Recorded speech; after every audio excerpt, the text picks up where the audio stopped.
think that for Ome people, that's very, they are very happy about the fact that the project Omechita is being displayed in so many different places.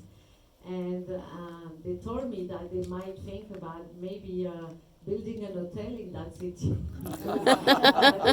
They were expecting so many tourists, but for now, with the pandemic, it was quite difficult. But honestly, they were very sad because they were thinking that I did quite publicity to the city, but now you will not find any more billboards in the city. Mm. So they could call it Hotel Paradiso or many other films with hotel title in it. Thank you. Maybe even Hotel California. But besides that, you interviewed people from a wide different range of ages. You had interviewed people who were in their 70s, you were interviewing also high school students.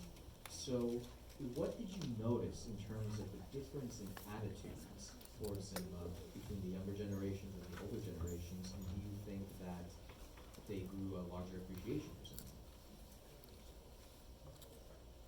Most of the young people I met in Ome, and I had chance to do master class also about Omechita project in the school and college in Ome.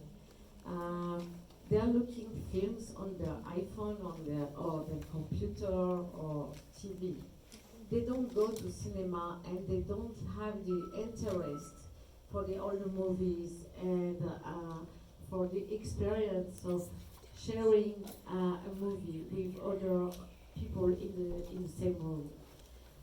Of course, for me, cinema is very important, and sharing this moment with you during the projection, the screening of my film was really, really important. Hearing when you were laughing, when you were having the experience of the sadness of disappearing billboard. I think that the young generation maybe doesn't experience this enough.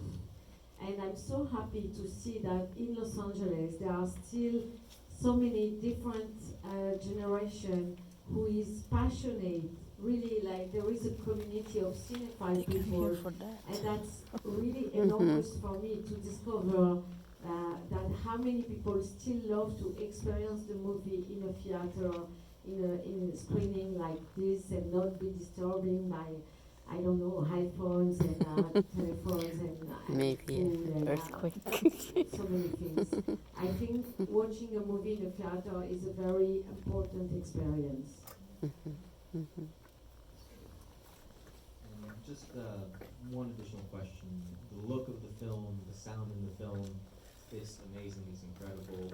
So can you tell me just a little bit more about, the people who worked on that, and just how you went about creating the look, the feel, the design of the film?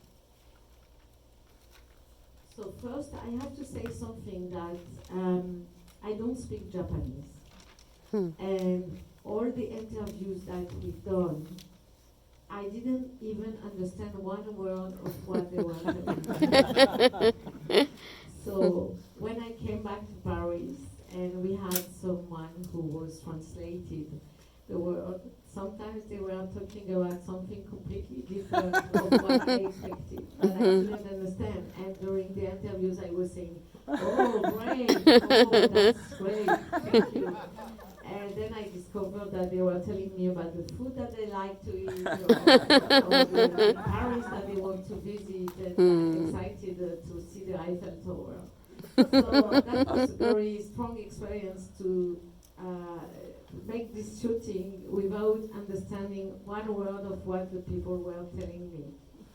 And so the experience of doing this movie made me to think that you can have, as a documentary film director, you can have in your mind a film, but the film you will make will be completely different of what you had in your imagination. And this is really what I like in documentary film, and this is what I like in photography. I think what we call the good accident is the thing that you never expect and what happened. So for movie, we were only a team of 3 people. So I was directing, and Justina was taking the shooting with the camera, and Nicolas was taking the sound. And we were thinking of the film like day by day, the way that everything happened. Nothing was really written. I knew the story of Ome, and I just wanted to capture as much as images it was possible to capture. And then I would completely write the film when I was editing, when first I understood what people were telling me, and then when I was discovering the image. And I think that for documentary film, the film is built when you are doing the editing. This is really the way I'm doing it. Exactly the same way that when I have a photography project and I organize it for an exhibition, I'm thinking this image will be here and this one will be at the back, and how it's begin, how it's ending. It's very important to me. This is the same about building a movie. And I don't have a lot of experience, but this is my experience.